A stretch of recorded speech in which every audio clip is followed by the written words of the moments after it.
Hello YouTube, welcome to the channel again. It's your boy Kikos here and how you do it. Life is for a living. Yeah, I've named my people here Kosti Nation. If you are new to the channel, make sure you subscribe.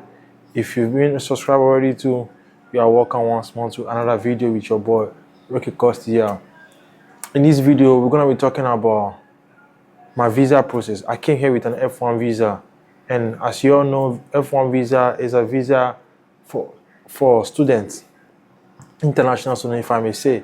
Yeah, and a lot of people don't know how it goes about. Me, I was fortunate to have someone assist me go through it. I feel like I opened a YouTube channel. I've been posting, but especially the video I posted that went a little bit viral. Thanks for you guys, your support and everything. I feel like I owe you all a video, me explaining how come I got to the state. So that's how come I'm about to record this video and explain how the F1 visa is being processed or is being done.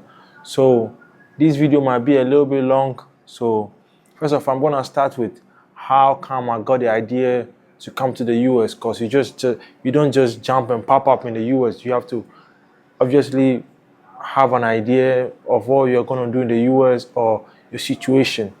So I was schooling in Ghana, university in Ghana, Central University, and times got hard and I had to drop out.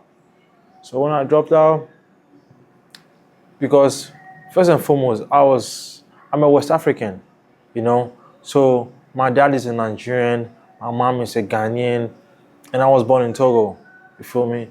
So yeah, so me being among all these countries, I'll go to Togo a little bit, I'll go to Ghana a little bit, I'll go to Nigeria a little bit. So I was happening to furthering my education in Ghana. Those who know Ghana, a West African country, yeah. So I was schooling in Ghana, doing my university, and I just had to, stop because of situations, But it didn't make me give up on life. Like, I know sometimes things happen the unplanned way.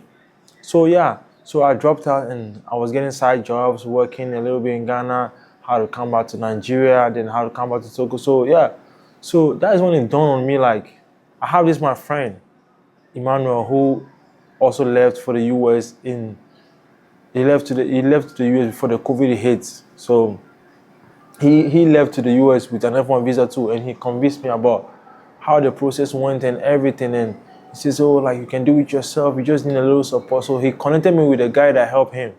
So fast forward, the guy, we became friends, and yeah, this journey wasn't an easy one at all. So don't think coming to the US is an easy one. If you have people supporting you, it might be easy, but if you are doing this by yourself, you're trying to come further education, you're coming to the US to escape the reality of Africa, or like you want to bet just to make a different turn, a different route. Don't think it's going to be easy. The US is tough, especially the journey from Africa to the US here.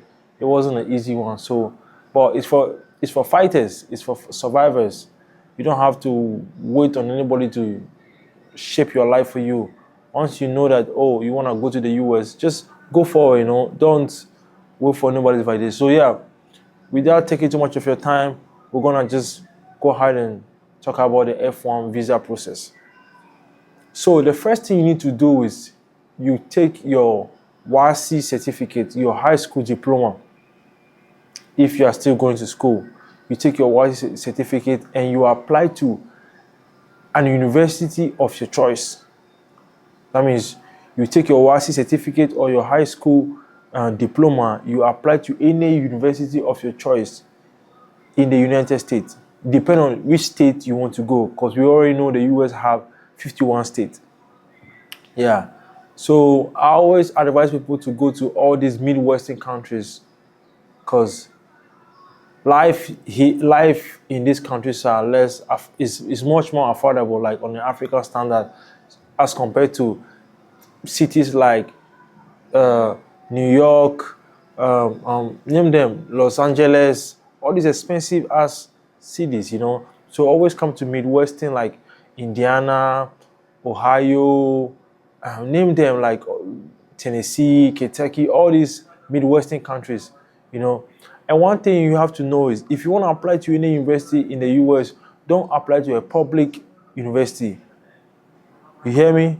This is the code I'm giving you guys.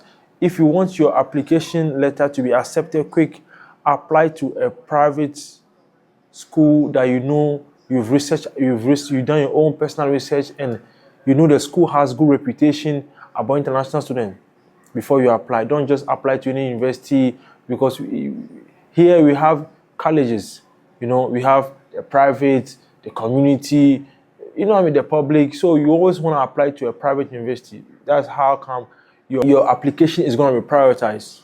So just research a nice school in a good state. So as I said, the Midwestern is not a bad choice at all, but it depends on where your people are or where you want to go. Yeah, so once you apply, you give them a particular, you have the email, so you keep texting them, they will be asking you your assessment and things. So you provide your assessment and stuff. So yeah, but you have to provide if you are going to school, like you are in, for example, you are in university, you know, you are going to a university and you still want to apply to the US, you have to provide them with maybe you are in level 100 or level 200, you have to provide them with your grade attached with your what's it called, your high school diploma. So give them about 2 weeks, 3 weeks. They're gonna get back to you and let you know if they're gonna accept you or not. But one thing about the US is they don't criticize nobody's grade. They don't criticize nobody's grade.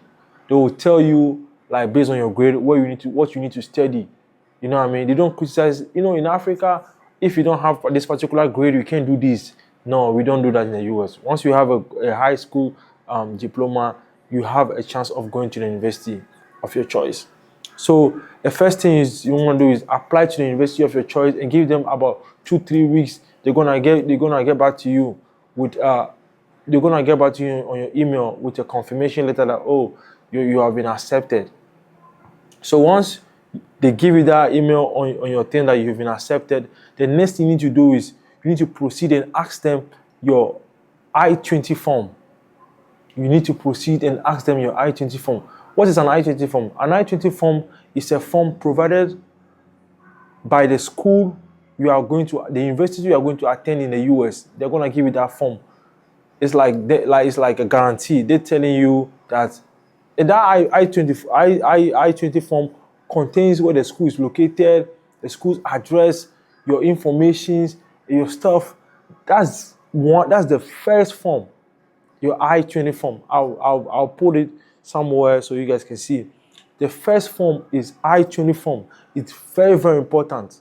You know, you have to get your I-20 form from the school that you have applied to, and they are going to give it to you. Every international student that comes to the US always has I-20 form, and that's the form that you are going to use to file your DS-160. What's DS-160? DS-160 is a form for non-immigrant visa. It's a non-immigrant visa application form for international students. So I'm gonna link the site where you're gonna fill that particular form, DS-160. DS-160 is a very crucial form. So when you are filling this form, you have to fill it carefully, because they are going to ask you certain things you fill there at the interview. I don't know if you're getting me. They're going to ask you certain things you fill in the DS-160 at the interview. So it's very, very important that you take your time and fill the DS-160. And if you go to the page, I'm going to link the page, the screen, or below the description. Once you go there, they give you a code that is going to make you access the site for 30 days. So after 30 days, you have to generate a new code. You feel me? So yeah. So once you fill that DS-160 form and everything, you submit it. The US government is gonna see that, oh, this person has gotten an I-20. He has filled those are the first 2 steps you have to pick if you want to come study in the US. So once the US government gets in touch with the school that you've picked, they're like, okay, this person is an international student coming, so they know. So after that, then your next thing is you have to look for an interview. Once you send your DS-160, you go to a US travel doc. I will link everything in the description. You go there and what? You find an interview. Finding an interview, it depends on your country of origin. Maybe you are in a city. You find an embassy that is closer to you guys. Always go there and ask for information. Sometimes the interview is being done there. Sometimes they have a separate place, you know.